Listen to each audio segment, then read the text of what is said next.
Thank you so much for taking time out of your day to cover such an important topic. I know we all are struggling in our own way, so thank you for taking some time. Buckeye Health Plan and Pathway Caring for Children are great partners, and we're excited to have Marcie be able to speak to you today. And we know you're going to get a ton of great information. If you have questions, there's a chat at the bottom of your screen. You can simply chat. If we have time, we'll cover some questions. If not, we'll make sure that we follow up with each one of you to get your questions answered. So at this time, I'd like to introduce you to Marcie Girdlestone. She's going to be our presenter today. As Pathways Mental Health Director, Marcie has her undergrad from Hiram College and her master's from Walsh University. With almost 30 years of counseling experience, she also has done many workshops over the years. We are very excited to have her present today. And at this time, Marcie, the floor is all yours. Okay, Kim, thank you. And welcome to everyone. We're glad to have you join us. We've kicked off the holidays as far as being into the through the Thanksgiving holiday, and now we're going into Christmas and Hanukkah and Kwanzaa, however your family celebrates during the month of December. And one of the things that we want to talk about is how there's the idea that the holidays are typically a joyous time. And there can be some misunderstandings that joy is felt throughout everyone's lives. And what we know is that that's not necessarily true. So today what we're going to look at is just a brief overview of some of the ideas about how, why, what makes the holidays more stressful than joyful for some children and their families. We're also going to look at some ways that you can help reduce your own stress, as well as that for your child. Oh, I think, did I just skip something? Sorry. So here we see the primary concepts that we're going to review today. Why are the holidays more stressful for some children and families? What can I do to help my child experience less stress during the holidays? And what can I do to help myself experience less stress? I have 4 boys in my house, and certainly if I'm feeling stressed, they are also feeling that stress. So knowing that you have to take care of yourself as the caregiver is of primary importance. You know, when you're on an airplane and they tell you to put on your oxygen mask first, there's a reason for that. We have to take care of ourselves in order to be able to care well for the children in our homes. So some of what we're going to discuss today is based in what Pathway uses as our primary evidence-based model, which is TBRI, and a lot of letters that basically stands for trust-based relational interventions. And the concepts within TBRI are all based in building healthy relationships with children, with coworkers, with friends, family members, and those healthy relationships build the foundation where you're able to offer correction and guidance, and that is done through a healthy connection. If nothing else comes out of what we talk about today, we want you to understand that relationships are the cornerstone for stress management, relationships moving forward, whether it's with your family members or your coworkers or friends. If you don't have that healthy foundation, it's going to be very challenging to be able to move forward and have healthy relationships in the future. So the ideas that we're discussing today are appropriate with all ages. There are, of course, going to be variations in how it looks if you're using it with a toddler or a middle schooler, a teenager. And it's a very brief overview of a lot of large concepts. And so if there are specific ideas or information that you are looking for, we encourage you to reach out to us and we can discuss your situation in greater detail. So what are people feeling during the holidays? So you can see from this slide that It's not all happy and joy. 59% of people, according to the American Psychological Association, report feeling nervous or sad during the holidays. 55% lack motivation and energy. 51% are fatigued, and 48% experience muscular tension. If 45% of people in 2017 were dreading the holidays, imagine how many are dreading the holidays now with the middle of the pandemic upon us. And we know that for these people who are struggling with getting through the holidays with joy, that for those who have a diagnosed mental illness or are struggling with a mental or emotional situation, there's 64% of those people say that the holidays actually affect them quite a bit. So more than half. So what I want you to take from this screen is that you're not alone, that more than half of the people in this study struggle in some way with the holidays. And I think that when we're caregivers, we tend to go with the flow and say, oh, I'm just tired because there's so much going on, and it's okay, I'll get through it. It's just 3 more weeks. I'm just sad because it's my first holiday without, so I'll get through it. But it's important for us to acknowledge that and not keep it tucked in, not minimize it, because those things will build up over time. And in this slide, we see we've got the outline, the weeks going across the bottom between the beginning of November through the beginning of January. And what this is showing you is psychiatric emergency room visits. So typically that would be for somebody who is experiencing suicidal thoughts or suicide risk. And what you can see in the slide is that it goes down quite a bit right before Christmas, December 12th and 19th. Those weeks, it's particularly low.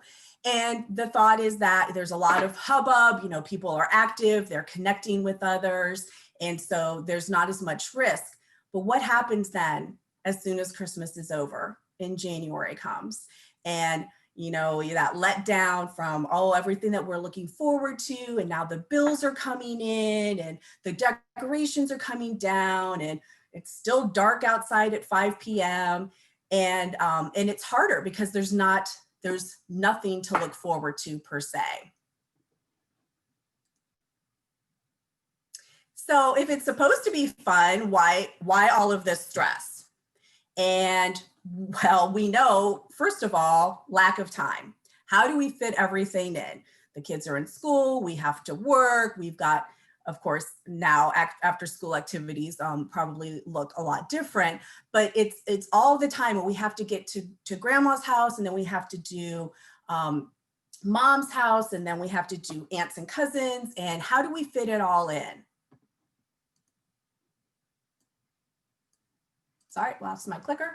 Money worries. Certainly, there's a lot of challenges with feeling the need to make the tree full of gifts, to make sure that you're celebrating in a way that your kids are expecting or accustomed to. Over commercialization. Again, the thought of the idea of the gifts leading the celebrations. And is that really how we want our family traditions and our celebrations to be based? Gift giving pressure goes along with the over commercialization. I'm expected to give gifts. I'm expected to receive gifts. Family get-togethers can bring a lot of stress. And when we think about families, we think about people who comfort us and where we feel safe and we have a healthy foundation. But that isn't always the case. And we have to give consideration to those situations where family is not a safe and comfortable place. So again, when we had talked before about when there are mental health issues and challenges involved, those expectations that we just listed out here become even more greatly exacerbated. An expectation that my friends are all getting this gift, and so if I don't get that gift, they're not going to accept me, or I'm going to be made fun of. And when you're thinking about that, it's not just about traditions and connection, but that there's these expectations on top of that, you're adding another layer of stress. And as if that weren't enough, how about if we add some trauma to the stress? So a lot of what we do at Pathway is working with children and families who've experienced some sort of trauma in their life. And trauma can take a whole bunch of different forms. It is, it can be a child who's experienced a divorce in their family, an incarcerated parent. There could be addiction issues in a family, living in an unsafe neighborhood, food insecurity, anything that can lead a child to feel unsafe and out of control can create a trauma reaction. And so when we think about what trauma is and we consider what it's supposed to be, what our families are supposed to be, we see that our families and our lives might look really different than what we dreamed or hoped or expected. And we need to understand that old hurts get triggered when we find ourselves living even more in a state of distrust or fear. So emotions can be triggered by family interactions. And when those emotions get triggered, we transport back to that time and that place where the origin of those emotions began. And it's not a conscious decision. Triggers are part of your subconscious taking you back to where the origination of the memory is. So when those triggers happen, there's experiences of anger and sadness and shame, and you don't have any tools to cope. When you're in the middle of experiencing a trigger, you're not in your logical mind, and it's very difficult to be able to say, I'm just going to meditate right now. I'm just going to take a time out. I'm just going to go for a walk, because those triggers end up controlling your responses.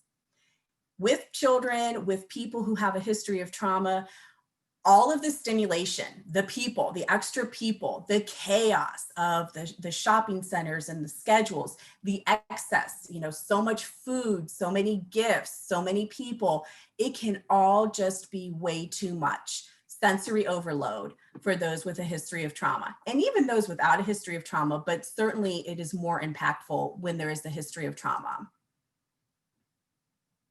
So then we talk about the pandemic during the holidays. So we're adding on layer number 3, and we can see that pandemics during the pandemic is actually an experience of trauma. We all are going through a collective trauma response right now. This pandemic has taken away our understanding of what is supposed to be safe and expected and the usual in our days. And none of us have what is customary in our days anymore. So when we talk about a lack of safety and a lack of control and an inability to meet our own personal needs, and then we put that in with the holiday stress, we've got a big opportunity for overload. Trauma from this pandemic, it's impairing our ability to grasp and cope with what is happening. We don't know what is the right thing. Should I do this? Should I do that? My family says this is okay, but I'm not sure I'm comfortable with that. I want to do this, but nobody wants to do that. The inability to keep traditions and spend time with loved ones is also impacted. When you think about the years of traditions and that those might not be able to be fulfilled in the same way. And so much of holiday is built in tradition, and that expectation of what it looks like, you're contributing to an additional stressor.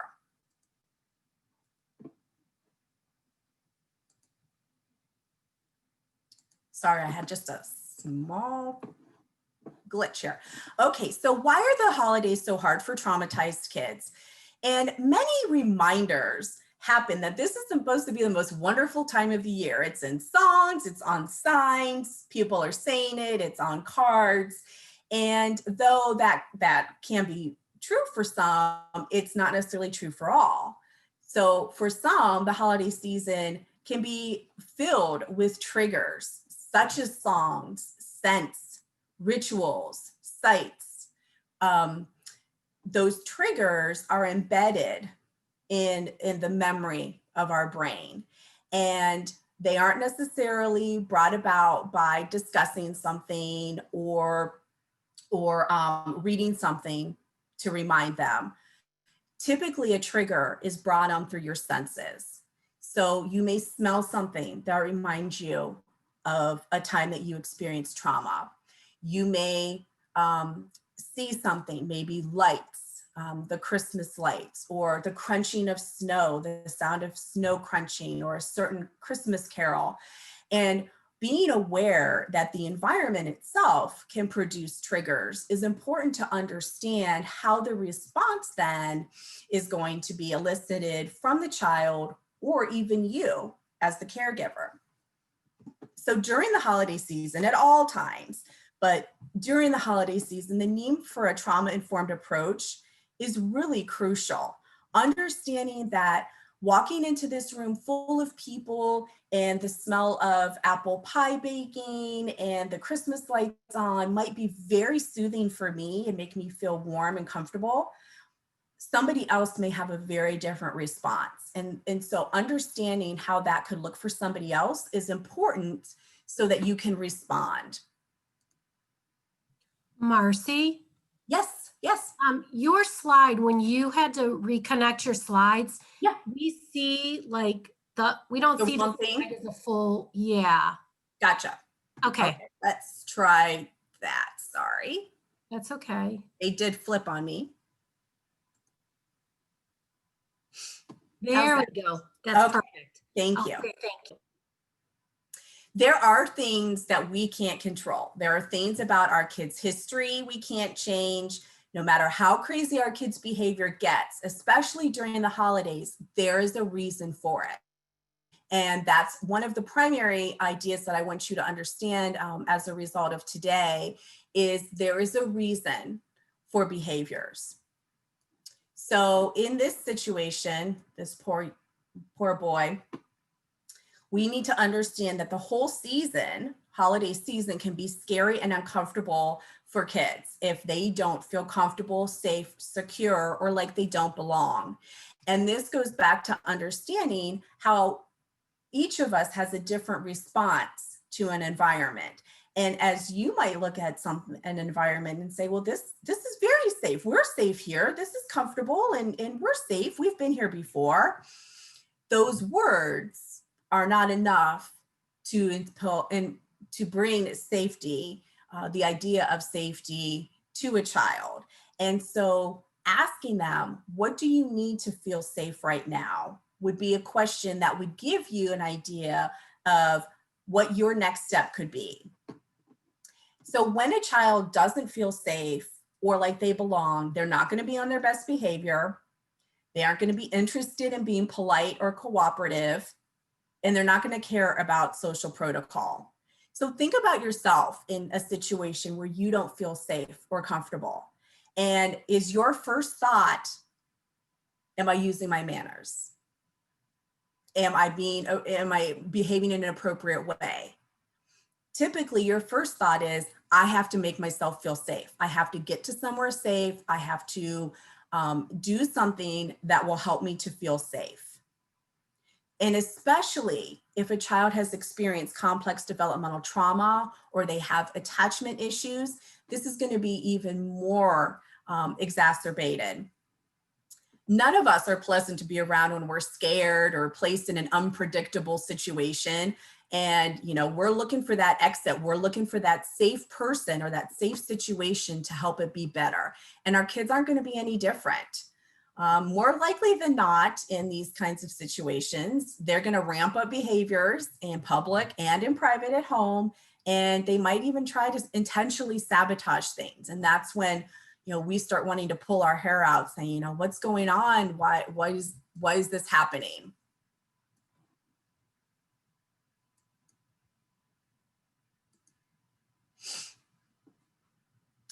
These are some of the signs of stress that you're going to want to look out for. And certainly all of these things could be present in a typical stress reaction.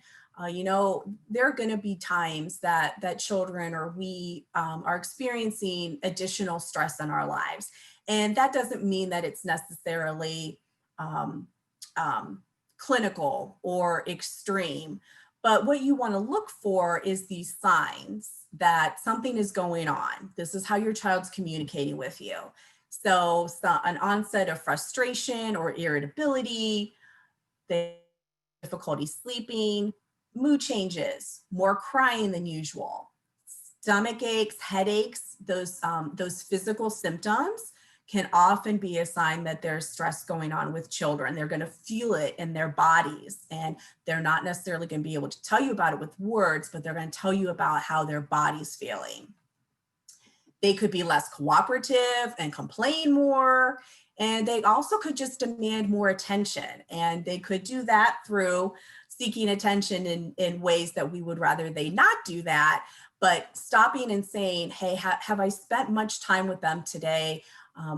Maybe I need to just sit down and spend 15 minutes connecting with my child, and that's gonna be what they need to fill that void right now. So a fearful child focuses on these issues or these needs right here. And you can see that most of those are physical. And when we previously talked about fear and that response of I need to take care of myself and how am I going to do that, that's going back to those survival skills. So when a child is in a situation where they don't feel safe or comfortable, they're going to think about how am I taking care of myself right now? I'm not worried about putting on to make my parents look good or to show the relatives that I'm enjoying myself. I'm here focused on survival. I'm looking for safety, meeting my needs of hunger and thirst. Even if children are living in a home where they have plenty of access to food and water and drinks to fulfill them, there tends to be this overall lagging need for food security. And so no matter how many times you say there's plenty of food, you don't have to worry, it gets into their brain, there may not be food when I need it. Fatigue sets in, escaping the scary situation and wanting to make the hurt and the hurt stop and have it go away.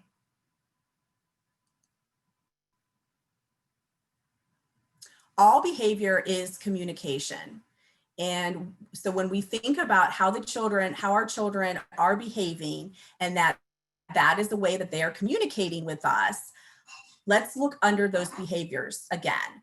So let's consider the fact that when we are missing someone in our lives, whether it's through death or physical separation, certainly now during the pandemic, incarceration, all of the reasons that you can't be with your people. And for children, it could be that they're in a foster home or an adopted home or a kinship home. That loss is real. And just as we as adults experience that loss in a very real way, so do children. And it doesn't matter if that person that they're missing was a good influence on them or took care of them or provided them and met all of their basic needs. That is their person. And that loyalty is going to run very deep.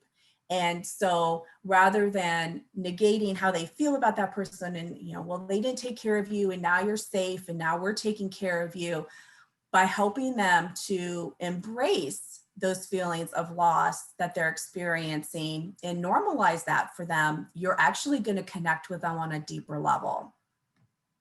Some of their memories are going to be sad and scary, and sometimes they're fantasized.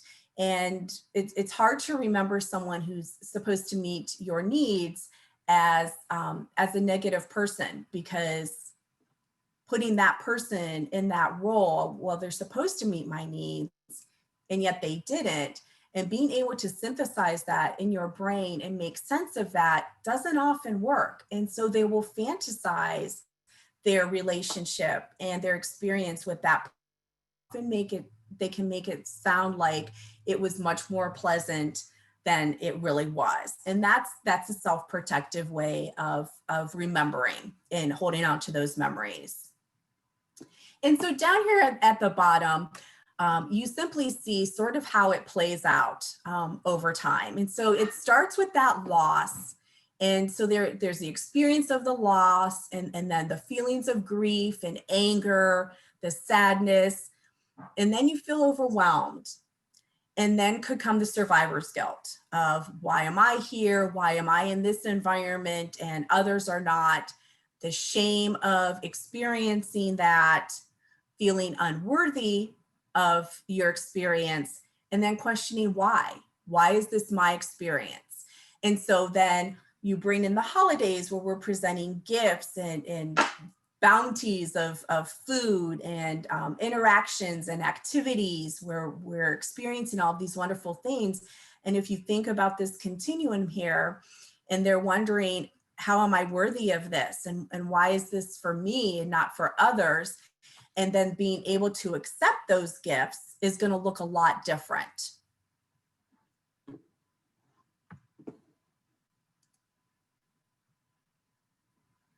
So when we're looking underneath the behaviors, this is a new paradigm. This is looking differently at behaviors as not just disobedience and acting out to be bad or to misbehave, but we're looking at behavior as a reflection of fear and mistrust.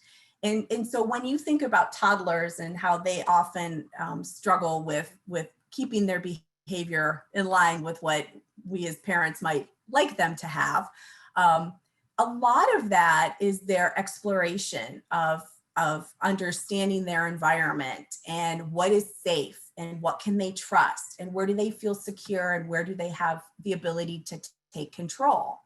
And so looking under the behaviors, going through these questions of, this is happening right now with my child. What are they trying to say to me with this behavior? What do they need right now? And how can I help them in this situation?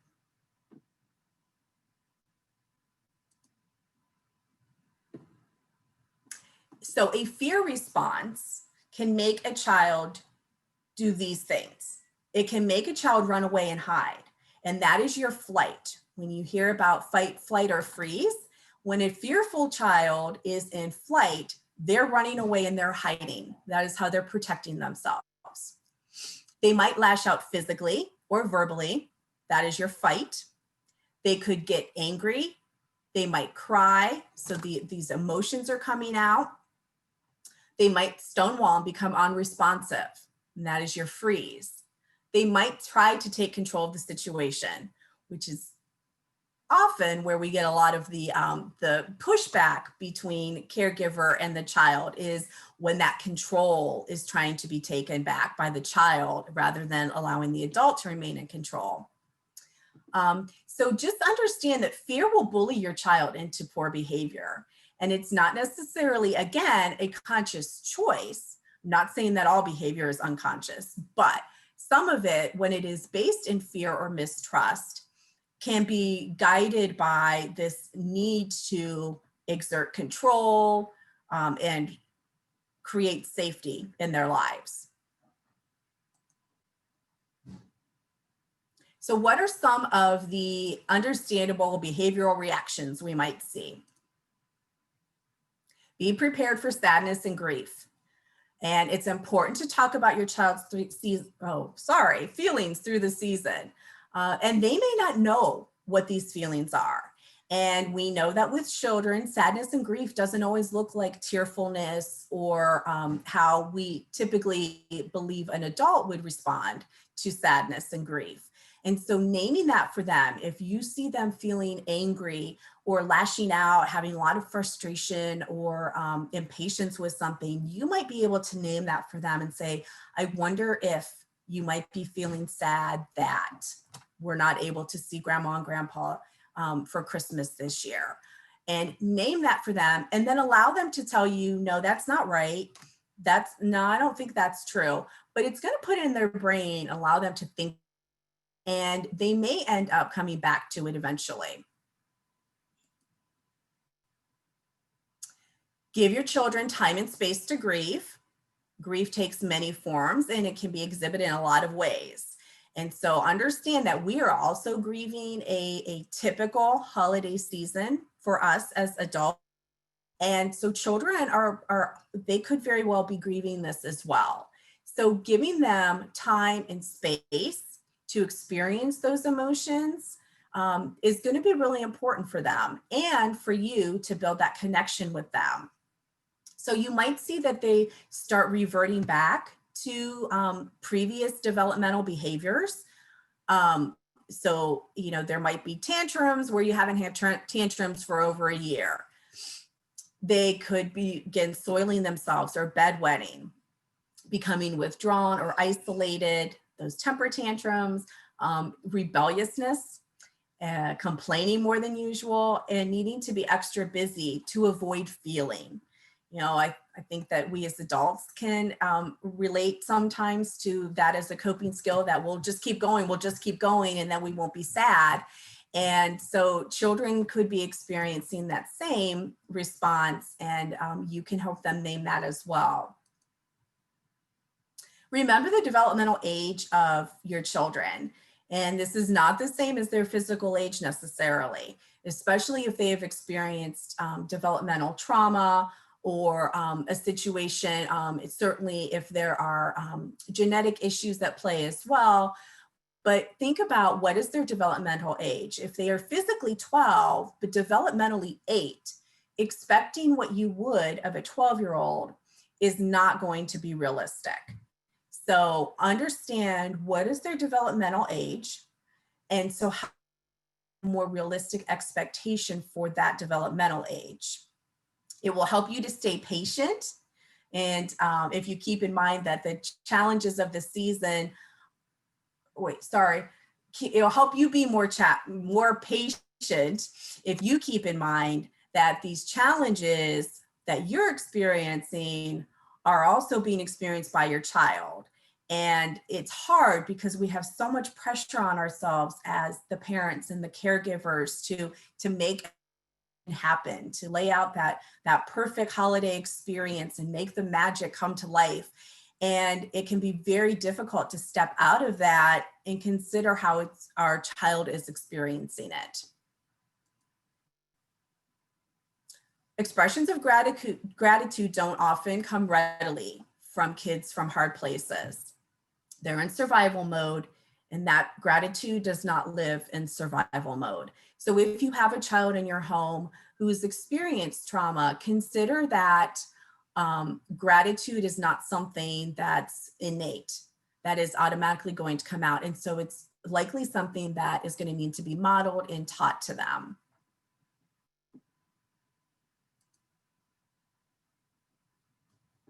Holidays can hurt when trauma is present.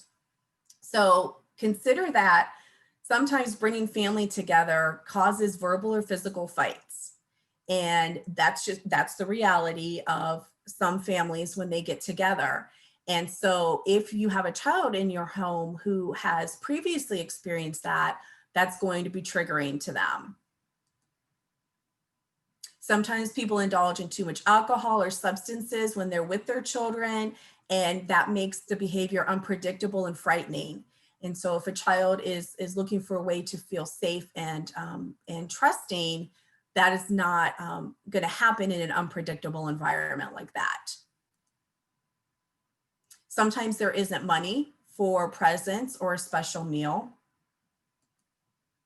Sometimes holiday breaks from school are filled with tension, stress, and unpredictability. For those of you who have children in your home who have experienced remote learning, certainly there has been a great deal of adjustment to that new model of education, and not understanding,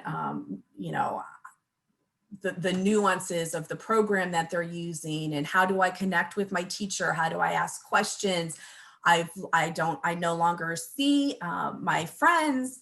I don't have that social connection. I don't have a physical outlet where I'm leaving my house and burning off some energy.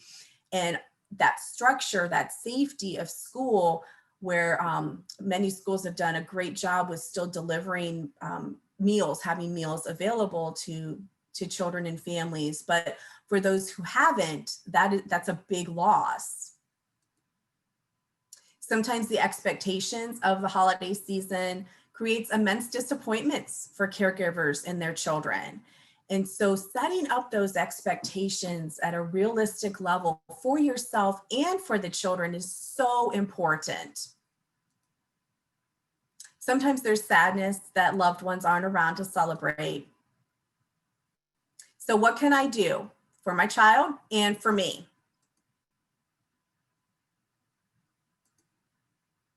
Give yourself and your children grace. First and foremost, understand that you're doing the best that you can in the situation that you have. And knowing that and accepting that is first and foremost. Provide felt safety and security. Disarm their fear response. So felt safety is what we talked about previously, that what feels safe for you is not necessarily what feels safe for others. Some people feel very safe in an open room that's maybe, low lighting, and they're just by themselves and kind of, hanging out alone. And other people might feel very unsafe. They want to be in a crowded room. They want to be surrounded by people that they feel comfortable with, and they enjoy there to be activity and maybe music playing. So just consider, how the children feel safe and what provides them with a sense of security, and that will help you to disarm their fear response. Talk open, often, and without judgment. Name their stress and then normalize it. I know it looks to me like you might be feeling scared about the uncertainty of whether we're going to be able to do our traditional Christmas dinner. And let's talk about what that feels like and how we can help that. You can help evaluate priorities and necessities. So what is it in these next couple weeks that you as a family prioritize? What are the most important parts of this celebration? What are the necessities? What do we need to have happen in these next couple of weeks? And do it together as a family, because your priorities might be very different than what your child identifies as a priority. Support healthy habits and coping skills. You can help your children practice social media hygiene, or even electronic or internet hygiene, by restricting and limiting the amount of time that they spend on devices. And the same for us. There's a lot going on in the world, and we can easily get sucked into the internet and social media, and oftentimes leave after our time there feeling worse than when we began. And so taking care of yourselves and knowing, I'm not able to watch the news right now. I need to limit my time that I spend on Instagram because what I find is not helpful, or I need to not follow these people because they're contributing to stress in my life. Take care of yourself, set those boundaries for yourself. And evaluate the need for further help. Like I said previously, there's going to be a lot of appropriate stress reactions in the next couple of weeks. And what we're really talking about is those that go beyond what you feel you're able to help your child with, or even yourself. If you feel like you just don't even have time to sit down and take a deep breath right now, then that's exactly what you need to do. That's a sign that you need to do it. This is all taking a huge toll on us. I don't think anybody here has ever experienced a holiday season during a pandemic. And so nobody really knows how to do this. So stop and take a breath and allow yourself that time to just be with it. What can you do for your child? Ahead for stress If you know that there are certain environments or activities or situations that tend to trigger them, if coming out of their routine is triggering to them, what can you do?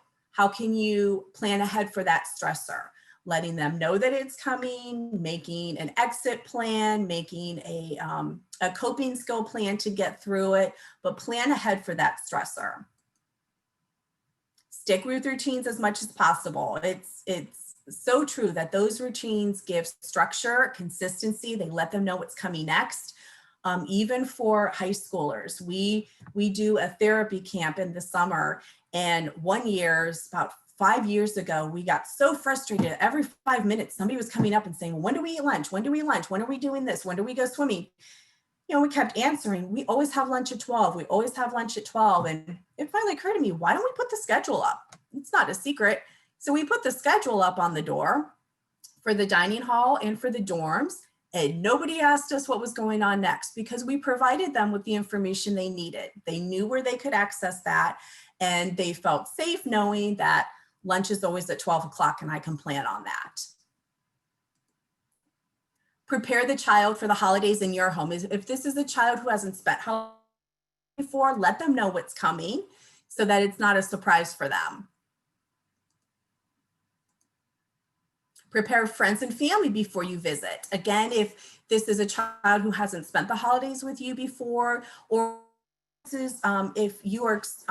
if these are your children and you're just experiencing a difficult time right now, let friends and family know, hey, you know, we're not going to be expecting or receiving hugs this year. We're not comfortable with that, and I just want to let you know before we get there. So prepare your friends and family before you arrive. Engage in behaviors that build resilience. And resilience is so very, very important. Resilience is the antidote to trauma. And resilience is about building those factors that help you to bounce when you might typically crash at bottom. And resilience is about building coping skills, facing fears, managing emotions, problem solving, so that when you get to a situation, instead of crumbling that, oh, I can't believe this is happening and we can't possibly go on, that you're able to face it head on and problem solve it and manage those emotions so that you can come out on the other side. Physical activity helps to build resilience. A positive outlook, so spinning it to find what is the positive in this situation. Living by example and what those core principles are that are so important in your life, and then living that as an example for your children. And seeking social support is absolutely a resilience factor, and knowing when do I need to reach out for help and who can I ask for help in these situations. We don't want our children to grow up feeling like they have to do it alone, that they have to carry the weight of their shoulders and they have to make the holidays happen on their own. We want them to know that it's okay to seek support. And so it might be asking people to help with food or decorating or transporting to different activities, or it might be somebody listening and just being a person who will validate how you're feeling and provide you with support. Help them make sure their loved ones are okay. Again, if there are people, if there's a child in your house who's not spent the holidays with you before, how could they feel more secure that their family is okay? Or if you are unable to spend the holidays with your family, how can you reach out and let them know that their family is okay?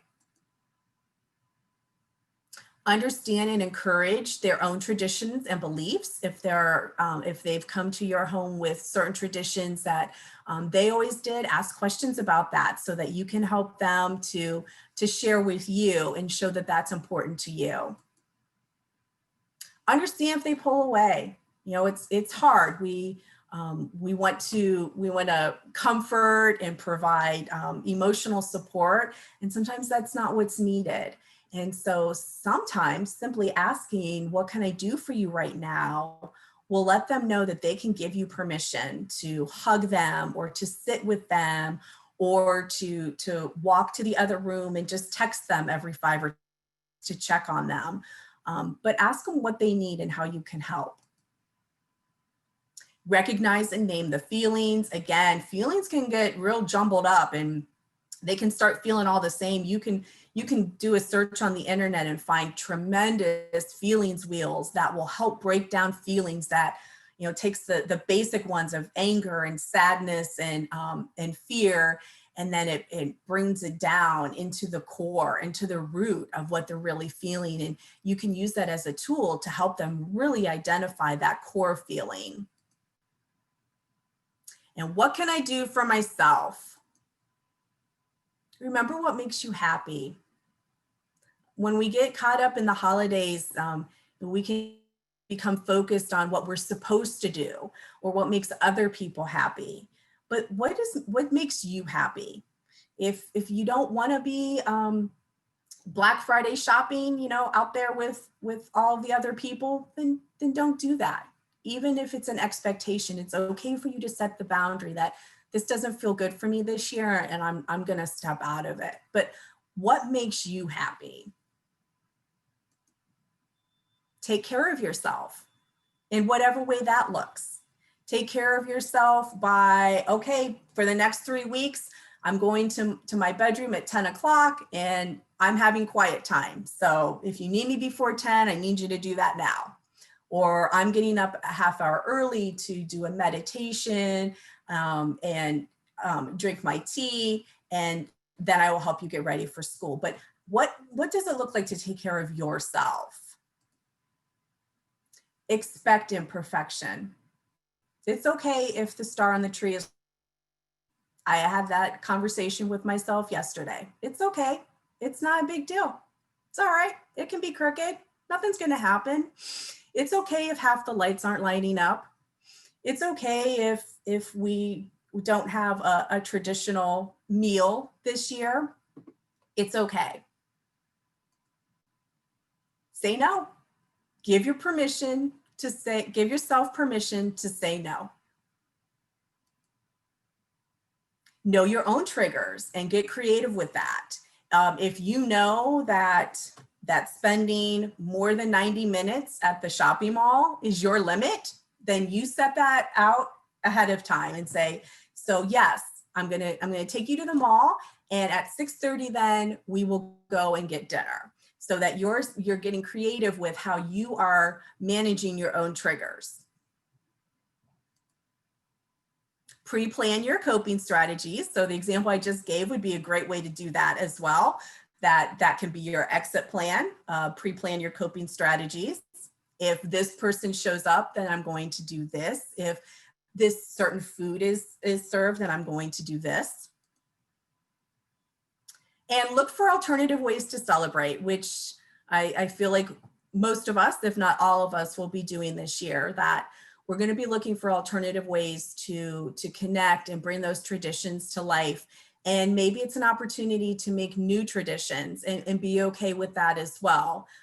Sometimes focusing on what we're not able to do makes things more sad than what things can we do? What can we add to our previous traditions this year that makes it a little different and enjoyable?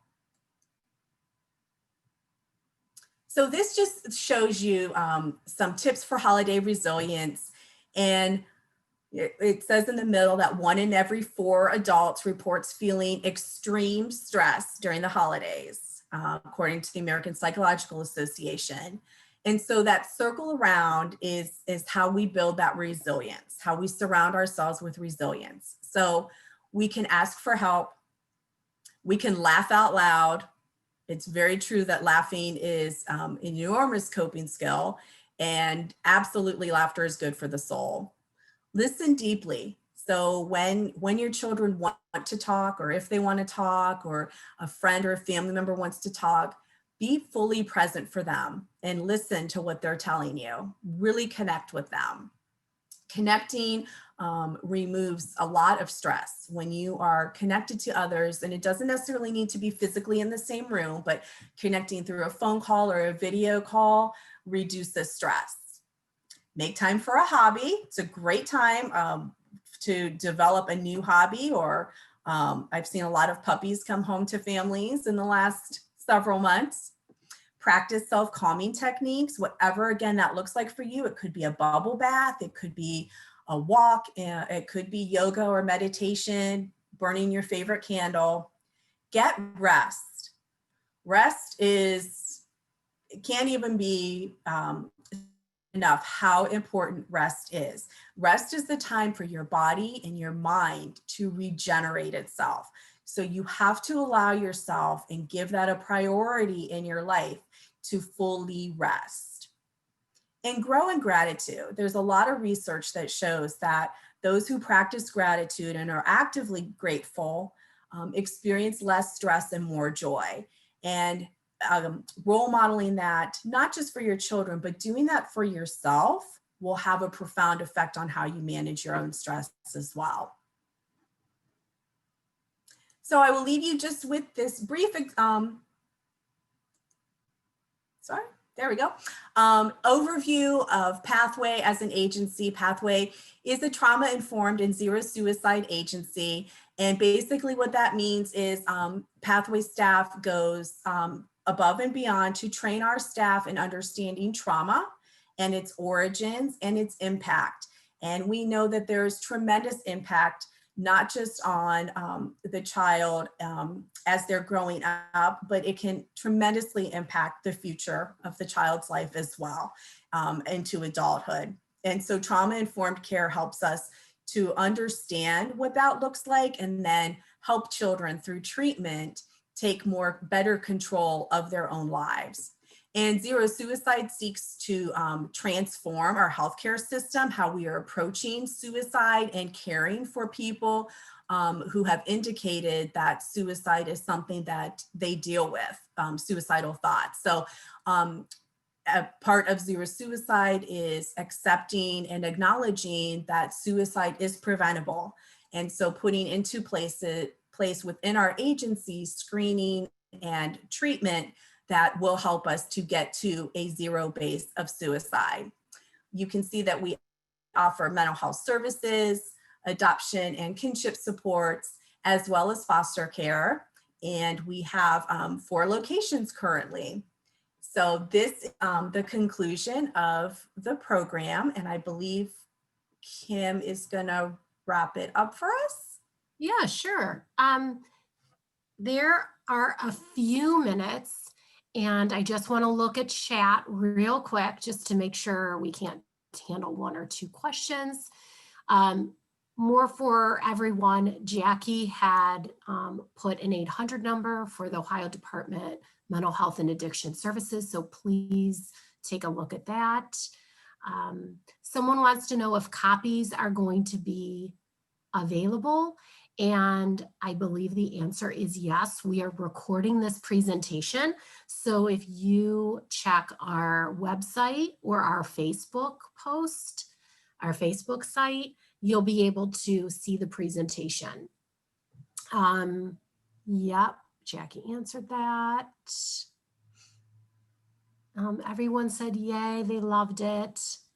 Great idea, very informative. So no questions, but certainly if you have questions or you want to speak to someone on Marcie's team within these locations as well as telehealth, please feel free to do that. So at this time, we'll let everyone get back to maybe their kids playing out in the snow and so burn off some of that energy. But thank you so much for taking time out of your day. Thank you, Marcie, for the awesome presentation. I took a whole sheet of notes myself. And have a great day and have a nice, grateful holiday. Thank you.